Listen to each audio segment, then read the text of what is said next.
Eh bien bonjour à tous, l'atelier que je vous propose aujourd'hui est de réaliser cette plaque marquée danger ne pas entrer. Pour ce faire, nous allons réaliser cette plaque avec des outils rectangles, l'outil rectangle ellipse, lui donner une petite épaisseur, on verra comment, et entrer donc du texte et également jouer avec des textures. Mais ça on verra ça dans le tuto précédent, suivant. Voilà, rentrer par exemple ce panneau et l'intégrer dans notre composition, ou cette tête de mort trouvée sur le net. Voilà. Bien, à partir de ces simples éléments graphiques, nous allons déjà réaliser notre support, notre base, et ensuite nous allons la texturer avec deux textures différentes, une que nous allons créer nous-mêmes et une autre qui sera une plaque de rouille pour donner cet effet comme ça de plaques un petit peu délabrées avec un certain réalisme. Voilà. Bien, nous allons commencer tout de suite. Donc nous allons créer ceci. Pour ce faire, je vais faire fichier nouveau 1280 par 720. OK. Le fond, eh ben, je vais le mettre rouge comme ça nous permet de mieux voir ce que nous faisons. Donc je vais faire édition, remplir couleur de premier plan. OK. Voilà. Bien. Je désélectionne ça pour pouvoir créer une forme. Outil rectangle, pas de fond, donc le rectangle blanc barré de rouge. Par contre, un contour noir, ou même on pourrait carrément partir directement sur le blanc. Un contour blanc de 5 pixels, 5 points. Et je fais mon premier rectangle. Voilà.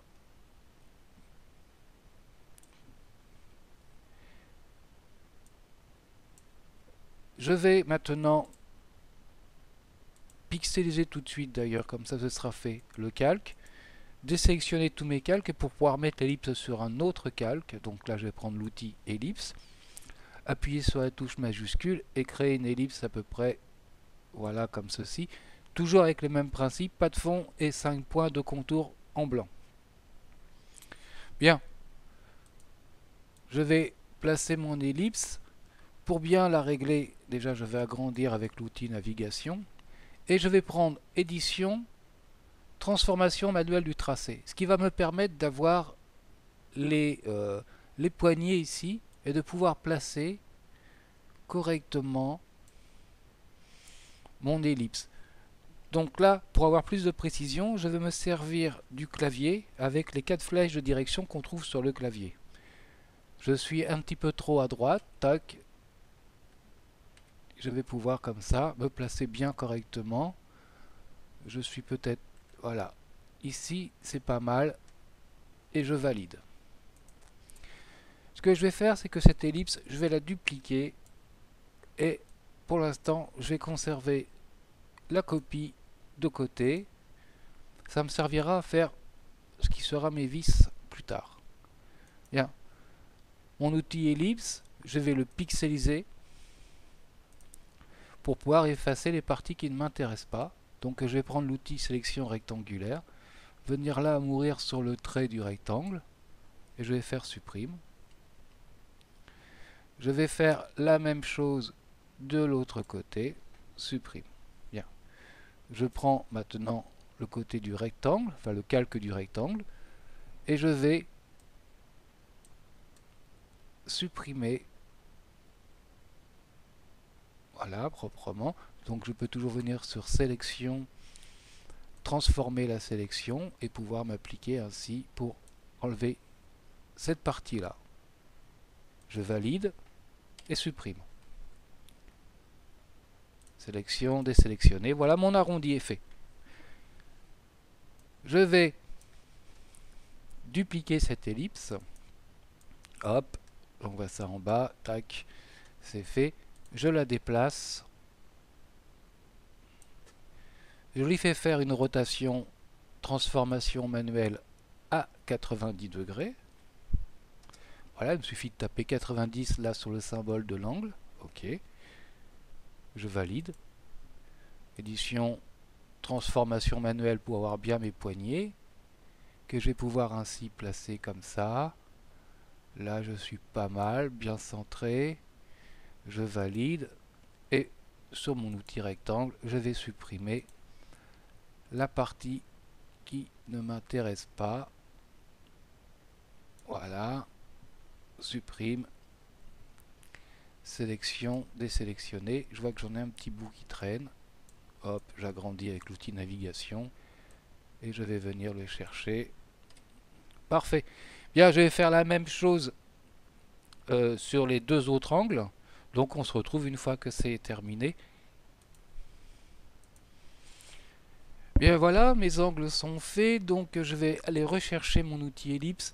Je vais la renommer parce que sinon je vais la mettre comme, je sais pas, écrou, voilà par exemple.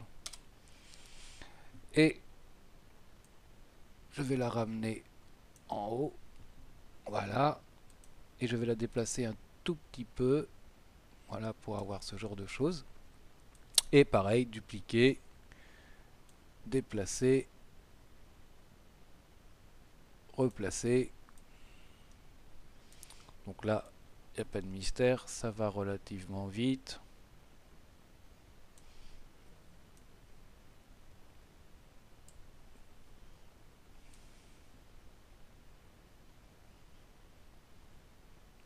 Bien, maintenant je vais tracer mon deuxième rectangle qui fait tout le tour, toujours avec les mêmes préceptes, c'est-à-dire pas de fond et du blanc en contour.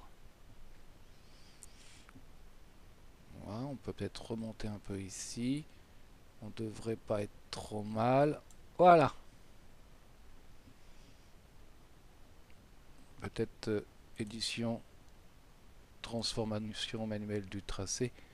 Voilà, peut-être qu'on est un peu serré ici. Voilà. Et je valide. Bien. Tout ceci étant fait, tout ce qui est besoin d'être pixelisé, qui est encore des formes, je vais faire pixeliser les calques. Voilà. Et je peux prendre tout sauf l'arrière-plan, sélectionner et fusionner les calques. Ok. Maintenant, on va rentrer notre triangle. Donc, je vais aller chercher le triangle. Voilà. On va l'adapter à notre rectangle. En pensant qu'il faut y mettre un texte ensuite. Je valide. Je vais le pixeliser pour pouvoir enlever déjà tout ce qui est blanc. Voilà, ça je le supprime. Sélection, désélectionner. Et le texte en bas, l'outil rectangle de sélection sera parfait. J'ai peut-être pris un peu court, donc transformer la sélection. Je remonte un peu pour avoir tout. Je valide et supprime. Voilà. Ça, c'était pas très compliqué. Sélection, désélectionner. Un coup de baguette magique sur le rouge. Couleur de premier plan blanc. Édition, remplir, OK. Sélection, désélectionner. Maintenant, on va s'attaquer à la tête de mort. Alors, la tête de mort présente d'autres soucis. Déjà, je voudrais enlever tout le blanc. Donc, déjà, on va la valider. On la réduira après. Ça sera plus facile pour se travailler. Je voudrais virer tout le blanc, y compris ce qui est entre les dents, là. Et je voudrais ensuite sélectionner le noir pour le retransformer en blanc. Je ne sais pas si vous me suivez bien, mais vous allez voir. Pixeliser le calque. Ce que je vais faire, c'est que je vais décocher tous mes yeux ici. Voilà. Et je vais prendre plage de couleurs. Là, je n'ai rien coché ici. Tolérance 200, sélection. Je vais cocher avec la pipette sur le blanc et faire OK. Du coup, tout ce qui est blanc est sélectionné, y compris les petites dents. Par contre, J'ai désélectionné, enfin enlevé les yeux des 3 calques, parce que plage de couleurs agit sur l'image dans son global. C'est-à-dire que si l'image est composée de 4-5 calques, elle va agir sur les 4-5 calques en même temps. En fait, comme si l'image était une image finie en un seul calque. Donc c'est pour ça que j'ai désactivé les autres. Bon là, je fais supprime. OK. Maintenant, ce que je vais faire sélection, intervertir. Et je vais dire édition, remplir, avec la couleur de premier plan qui est le blanc. OK. C'est fait. Sélection, désélectionner. Je peux rappeler tout le petit monde de tout à l'heure. Bien sûr, il va falloir que j'adapte la taille de ma tête de mort au triangle. Donc édition, transformation manuelle, touche majuscule enfoncée, je prends bien dans l'angle et je vais descendre. Voilà, ça devrait être pas trop mal. Encore un petit peu grand.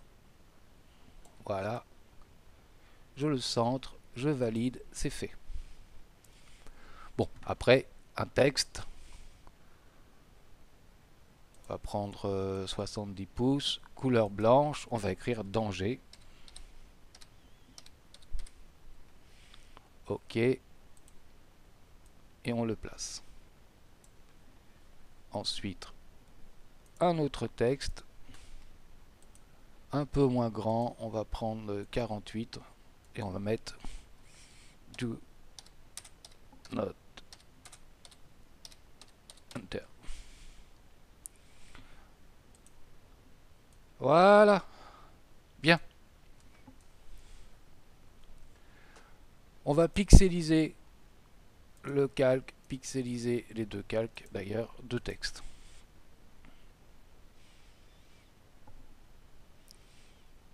Maintenant, toc toc toc, nous allons donner un petit peu d'épaisseur à notre texte et à nos panneaux, enfin à l'ensemble. Bien, danger de mort, bah, ça, on peut le fusionner avec le calque inférieur, c'est-à-dire le triangle. Danger de mort, on va le garder, excusez-moi, tel quel, on ne fera pas d'épaisseur. Et les deux calques, on doit pouvoir aussi les fusionner dans l'immédiat. Bon, je m'occupe des deux calques, je prends l'outil baguette magique et je clique partout ailleurs que dans les textes. Et je fais sélection, intervertir, et mon texte est sélectionné. Au lieu de le prendre, là, toc, du coup, lettre par lettre avec la baguette magique. Je le duplique. OK. Je sélectionne celui qui est en dessous. Et je vais le remplir de gris avec un gris moyen. Voilà, comme ça. OK. Et je vais faire édition, remplir. Couleur de premier plan. OK. Je vais aller sur l'outil déplacement. Et avec mon clavier, mes 4 flèches de direction sur mon clavier, je vais prendre la touche de gauche. Alors, je vais désélectionner qu'on voit mieux. Je vais prendre la touche de gauche, la flèche gauche, et je vais faire. Voilà. Et si j'agrandis, on s'est fait une petite épaisseur. Voilà, je l'ai forcé un petit peu. Voilà.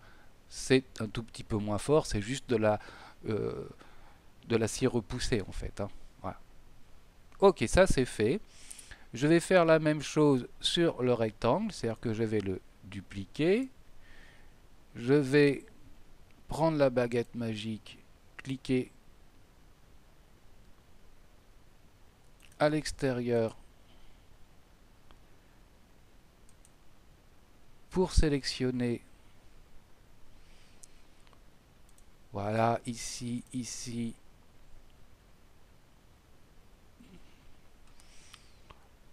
Là et là. Et je vais faire sélection, intervertir. Dans la copie de rectangle que je vais faire, donc je copie là toute cette partie là.